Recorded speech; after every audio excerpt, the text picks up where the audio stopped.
Hey, what is up everybody, and welcome back to another video. In today's video we are going to be attempting another Docker challenge. So in today's video we are going to be continuing from some previous knowledge that we've learned in my previous video on Docker challenges. And in that video we looked at the node utility image where we used a node utility container to get some output and actually start building a node application without theoretically having node installed on our system.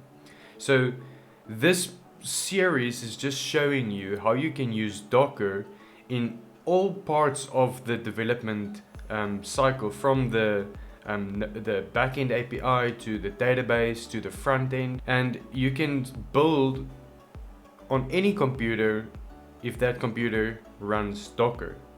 So in today's video we are going to be using this node utility container to build an Express API, and we are going to be using Docker to host a MongoDB database. So we don't have MongoDB installed on our actual computer, so without having to go through all of the trouble of installing and configuring the MongoDB database and engine, we can just run a Docker container containing all of those things.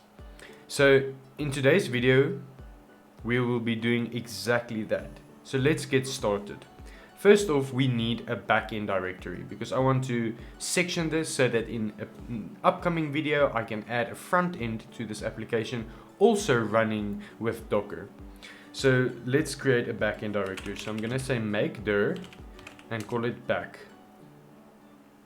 Let's move that, the back folder, to the same dir, but I want to call it backend. Okay, so that's how you would rename a file. I actually named that incorrectly when I started. Okay, so inside of the backend directory, we now want to use our node utility container to initiate a node project. So usually you would run npm init or yarn init with the -y flag. But in this case, we won't be able to do that because we theoretically don't have node installed. So let's use this Docker container. So if this is a little bit confusing to you, I highly recommend going and checking out my previous video where we actually built this node utility, and it's very, very simple, and you'll start seeing how powerful it actually is. So we're gonna say node Docker run this node util container, but we're gonna specify some flags. First of all, we want to give this the remove flag. So once this container shuts down, it should be completely removed. And we want to specify the interactive flag and then the volume flag. And on this volume flag, we now need to add an absolute path to where we want to map this volume. And this volume is actually called a bind mount, but in the previous video I also discussed the different types of volumes. Okay, so we want to take the directory absolute path of this backend directory. So I'm going to click on that and say copy path, and then I'm just going to paste that in here. So it copied it twice, pasted it twice. So let me actually go ahead and just correct these slashes, and there we go. Now we're gonna say colon and then /app, because inside of the container we have mapped the working directory to /app. So now everything from the /app working directory within this utility container will be mapped out to our container, out to our computer's backend directory. So with this out of the way, let's actually run yarn init-y. So after we are running the container by name, we can specify the command that we want to run within this container. So let's run this, and we can see that it has created a package.json at the top. Okay, so now let's continue adding a few things to this backend directory. So I want to add in a server.js file, and in the server.js file I'm gonna start building out my Express API.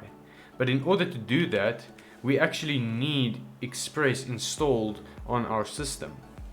or in our project. So we can use this utility script again, but in this time, instead of saying yarn init, we can say yarn add, and we can say express, and all of the dependencies that we need for this API. So let's actually add them.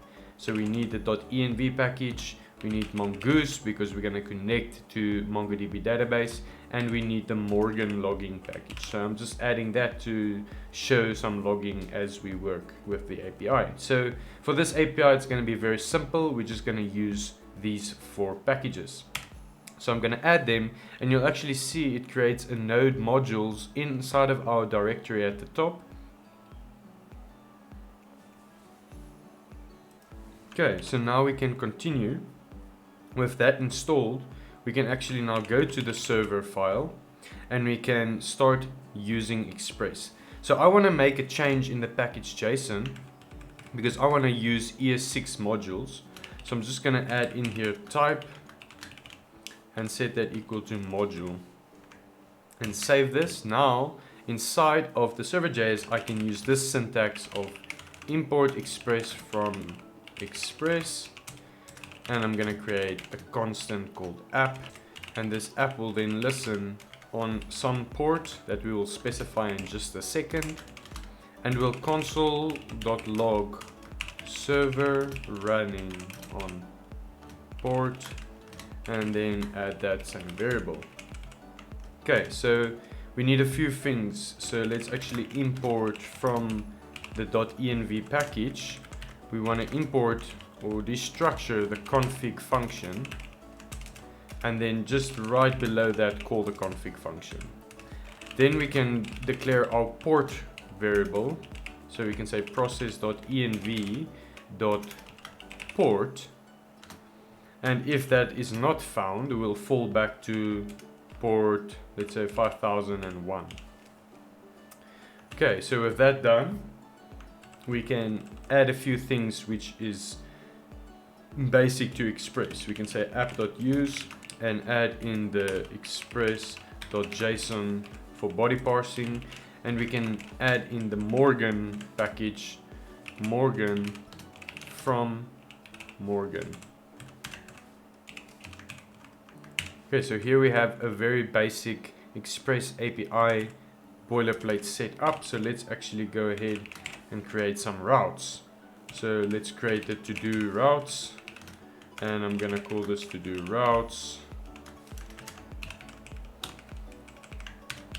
and I'll import to-do routes from the routes folder in the to-dos routes .js, and it's important to add the .js when using module type in Node. Okay, so that would actually then point to the routes. Now let's go ahead and create those routes. So inside of the backend, we want to make there, in the backend, we want to create the routes directory, and inside of the routes directory, we want to create a to-dos routes.js, and let's actually go into that file and import from Express. We destructure the router, and we set that equals to router, and export default the router constant. Okay, and then we can start adding our routes to this route object. So because we're pointing at to-dos from here, we're pointing at the to-dos, we can now just start with slash and then add in our async controller function. So I'm not gonna move this to a new file, I'm just gonna add it directly in here, and we'll get the request and response from Express. Now we can actually start building some of the inner logic of this route. So this is gonna be very simple. We're not gonna add any error handling, we'll just have a console log there. But then we want to actually send something. So let's send a message, and this will be a JSON message that just contains all of the to-dos, which will be an array of to-dos. But currently we don't have any to-dos. So to get those to-dos, we'll have to talk to the database. But for now, let's just add in this boilerplate for the creation of a to-do, we'll just return an object that contains that to-do. And then for viewing, it would be the same. It would just be to-do. And for searching by to-do ID and updating by to-do ID, it would be the same. And then deleting, we'll just return that deleted to-do once it is deleted. Okay, so now we have our basic endpoints and our server.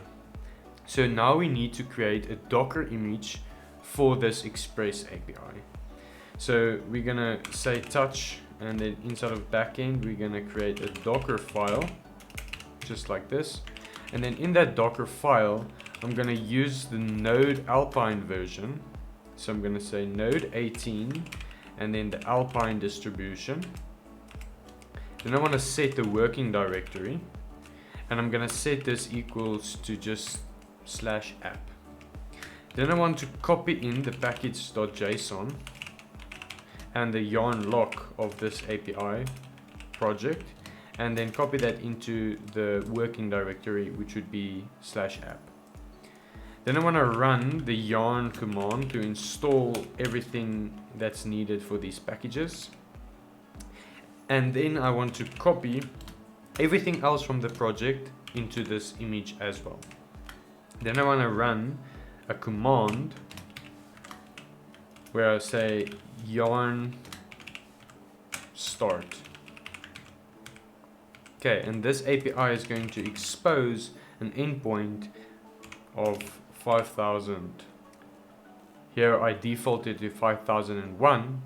But we'll create a .env file right now. Let's do that. I'm gonna create a .env file. And in the .env file, I want to add port and then 5000. So now we're going to expect it to read that environment variable from the .env package. Okay, so I'm gonna save this. So we should have a working Express API running with all that we've done right now, running inside of a Docker container if we build this image. So let's actually go ahead and close all of that and build this image. So I'm going to say Docker build, and let's actually navigate into the backend directory. We could have done this a while back.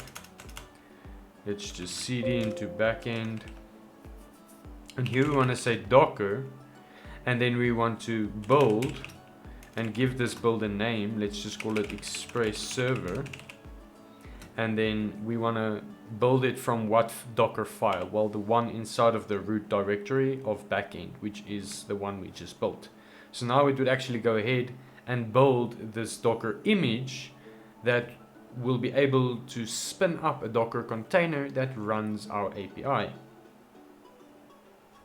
So with that done, we should be able to say Docker run, and then run this Express Server image that got popped up here. We can run this image with the following flags. We want some flags. Okay. So we want the P flag to map the port. So port 5000 will be mapped to port 5000 so that we'll be able to talk to this container from our local computer. We also want this container to shut down once it is, or get removed once it is shut down. And we want it to be in interactive mode. So let's actually run this command. And there we can see server running on port 5000. We can see here an individual container is up and running, and it's called Nifty Gypsum. And we are running the Express server. So now if we stop this, it should actually terminate that container because we added the RM flag. Okay, so now we have our Express API running. Let's just give this a name as well so that it doesn't get some weird name. Let's just call it Express Server as well. So now we're running the Express Server container. Let's actually test it out. I'm going to Thunder Client, and here I'm just going to run a new request, and here I'm going to run HTTP localhost on port 5000. The to-dos get request. There we can see the to-dos. If we go to the post, we can see that single object that gets returned. /id, there we get it, with the get and with the delete. And we can see all of the logs of Morgan being logged out in the container. So now we have like a Express Node API that we can continue building on from inside this Docker container. But you might ask me, okay, so if I were to make a change to this route, so I'm gonna add a message to this endpoint, message, and say hello API, and save that, and now go back to my Thunder client and run this get request again. To run that get request, I don't see that new code being added. And the reason for this is that we don't have NodeMon configured. And it's node specific, because with a node server you need to kill the server and restart the server. But this is very tedious. So let's configure 2 more steps to get this Express API ready for development as well. So currently another thing that we need to do every time we want to make these changes or see these changes is we need to rebuild the Docker image and run the container from that again. So if I were to run this command again and go to my Thunder client, run this command again, we still don't see the updated message property added. And this is where we're going to add something called a bind mount to our Express server. So the same that we did with the utility container, we're going to do it with the server.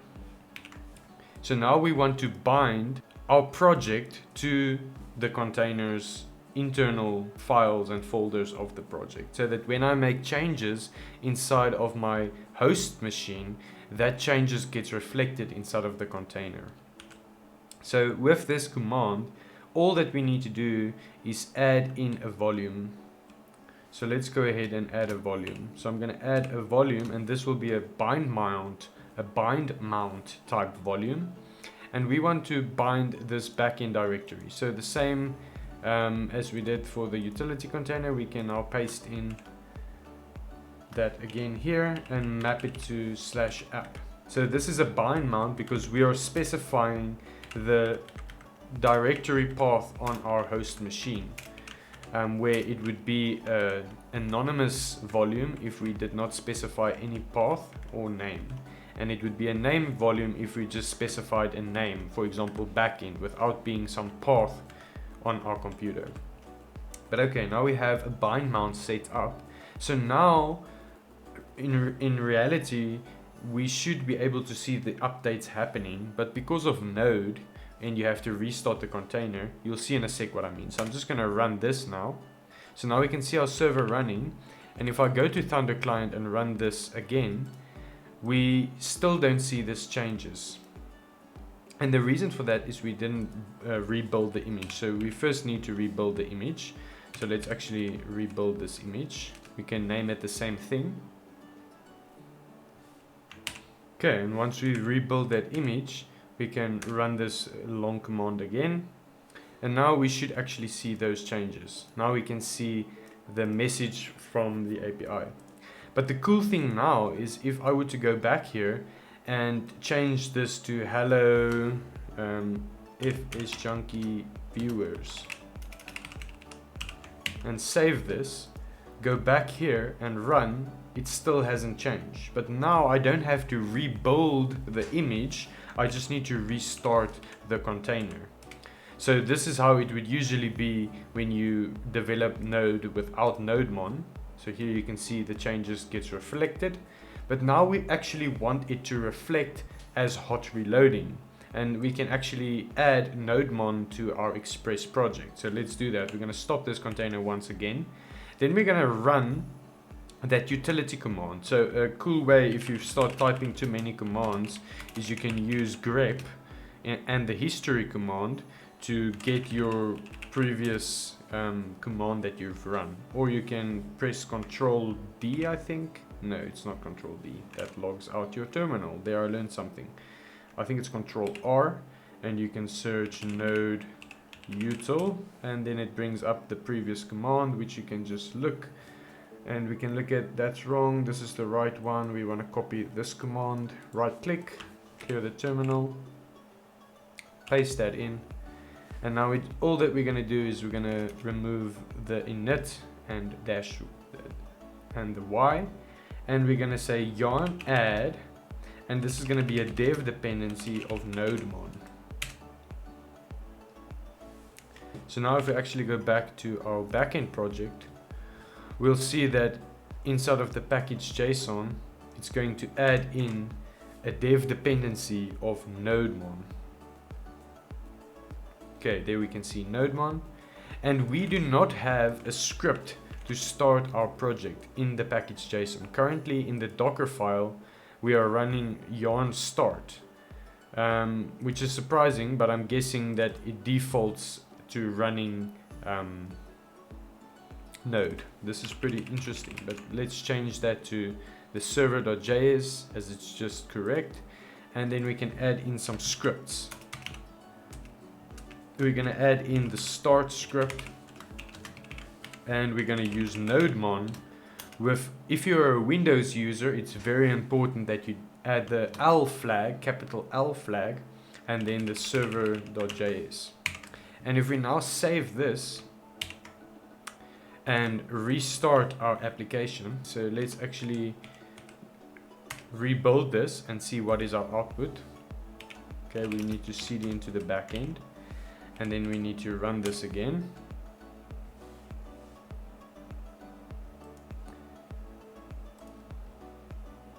So now we've added to the package JSON, so it's going to do that step again because it determined that there was changes. So now if we were to run the docker run command, it's this big one over here. If we run this command, we should see the nodemon printed out for running this server. So now if I were to make changes to my package, so let's go in here and add back hello, let's just make it the classic hello world, and I save this, we can actually see the server is restarting within our container. So now if I go to Thunder client again and run this command, send, we can see it's updating. It's updating in real time. This is hot reloading, save. Once we can see that output, send, this is hot reloading. This is very cool, right? Now we have our entire Node Express development environment set up within this container.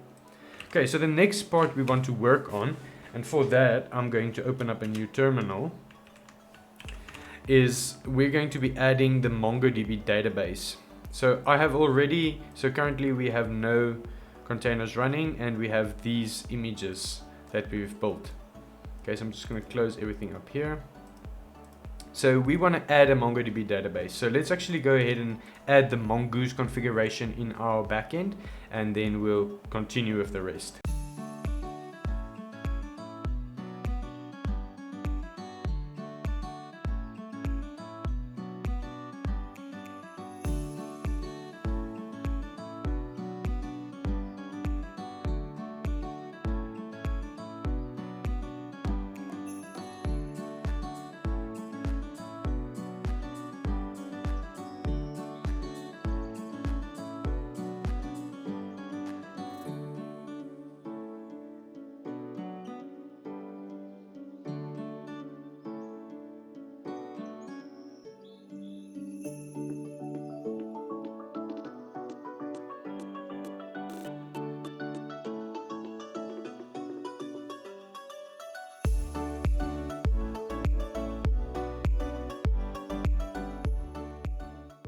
So now we got that set up. Now we actually need to create that Mongo URI in our .env file, and this will be MongoDB, and then we're gonna say MongoDB / to do app. And the reason we're saying MongoDB will become apparent in just a second. We are going to be adding this MongoDB database to something in Docker called a network. and we're going to be adding our backend in that same network. So when we reference these IP addresses, we can only use the container name in the network. So we will give our MongoDB database container that's running the name of MongoDB. Let's just call it MongoDB server to make it obvious.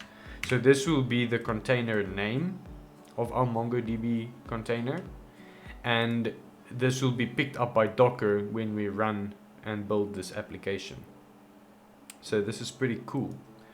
So with that done, let's go ahead and set up our MongoDB database, which would be very quick actually. All we're going to do is we're going to say docker run, and we're going to say Mongo, which is the MongoDB image, and we can specify the latest flag or just leave it out and it will automatically be the latest. We want to add a few flags to this. First of all, once we close this container, we want it to be removed as well. We want this to be in detached mode, as we don't want to go into the MongoDB terminal and view everything from there. Okay, and then we need to add a volume in order to persist the data that's getting stored to our MongoDB database. And we can do that by saying a named volume, let's just call it to do app, and then the data/db of MongoDB. So you can find where this would map to inside of the container, inside of this Mongo container that runs in the MongoDB Docker Hub documentation. It tells you to map it to the data/db directory to persist the data. Okay, so now we have docker run, remove when it gets shut down in detached mode, and we have a volume to persist the data of the DB, and we're running the Mongo image, and we want to give it a name. This is important. We want to give it a name of MongoDB, because we named it inside of the env file MongoDB server, to be correct actually. We called it MongoDB server, so we need to give it the same name. And then we want to add it to some network. So we want to add it to some network in Docker. So I'm actually gonna just pause on this command and open a new terminal. And here I'm gonna run docker network, or I can actually do it from the tab on the side here. We can go under this Docker network tab, and we can see by default there's 3 networks: the bridge, the host, and none or null. So these 3. By default, when we create our own network, it gets created from the bridge. So we can actually go and add a new network, and let's call this network MERNnet, or backend net. And we want it to be defaulted from the bridge. Okay, so now we can see we have a backend network created. So let's add this MongoDB container to the backend-net. And if we were to run this is all we need to do in order to set up a MongoDB database. This is incredible, right? So if we look at the containers that are running now, we can see a MongoDB server is running as a container. So all that we need to do now is actually run our backend Docker file, and it should be connected. So we can say, let's get that command again. It's right over here. Docker run, remove when shut down in interactive mode. We publish the ports, we give it a name, we have some bind mount to our local development directory, and then we run the Express server image. So let's run that, and now we should see it connecting to our MongoDB database. One thing we actually forgot, and we'll see that it's not working now, is we did not add this to our network. So we need to add this. So add a new flag. I'm gonna add it here, the network flag, and we need to add it to the backend net as well. So if we run this now, we should see the nodemon output where it console logs the MongoDB is connected, hopefully. Let's see. Okay, so it's not finding MongoDB. So the issue, I think, is that this environment variable is not being propagated correctly. So let's actually console log this variable and then try and run our server again. Let's build the image because we need that, and then run this. Let's see if we get an output. Looks like it's there. We get it. Okay, so it's pointing to localhost, so it's defaulting to this one, which is weird, right? It shouldn't be defaulting to that. It should be using the environment variables from here. Okay, so the reason it wasn't picking up our environment variables is because when we run this command, we need to add in an env file which points to this directory .env. Okay, and there it connected. So we needed to add this env to point to this environment file. Another thing we could have done is added it into our Docker file, the env value pair, and we can add the port of 5000 and then create a new one called mongo _URI and add that to something. But I didn't go this route because I wanted to keep the standard of adding environment variables to an environment variable file. So with that being said, we've got our backend running and it is connecting to a MongoDB database. This is pretty cool, right? So let's actually go ahead and start adding in the mongoose model. So in the backend, I'm going to create a new directory called models, and I'm going to create a file inside of models called todo.js. And this todo.js, I will import mongoose. I will import two things from mongoose. I'll be importing the schema and the model, and then I'm going to create a to-do schema and set that to new schema, which takes an object describing this schema. So we're going to say this is of type boolean and it is required. Okay, and we're going to do the same thing but for a title property of the to-do. So this would be a type string and this will also be required. Then we will need to create a to-do. So let's create this to-do and call the model function where we add the string of to-do and pass it this to-do schema. We export default the to-do just like this. Now we can use this to-do inside of our controllers. So if we go to the to-do routes and we actually want to use this to-do, we can import it from here. We can say import the to-do from the models directory and the to-do file, todo.js. Now we can say to-dos. We're going to filter for all of them by awaiting on this to-do. We can call the find and just add in empty queries, and this would mean it would find everything, and then we're just going to return those to-dos just like this. So I'm going to do basically the same thing, creating a post, but this will be only to do, which gets returned, and we'll be calling the create function where we'll be adding in the completed field and the title field. And we'll get these completed and title values from the request body in Express. So the request body of this request, we get the completed field and the title field. And there we have an endpoint to create it to do. Then we want to just fetch a to do by ID. So once again, we just need a to do to await the to do, find by ID. Where do we get this ID we want to find by? Well, it's this ID from up here, and we can destructure that from the request params. Let's get that ID. And now we have filtered for a to do by ID. So let's go ahead and filter for this to do and update it. So we're getting the ID from request params, and then we want to get the values. So we want to get something from the body. We want to get the completed field or the title field that can get updated. Then we want to create an update to do object, and then just add to this object.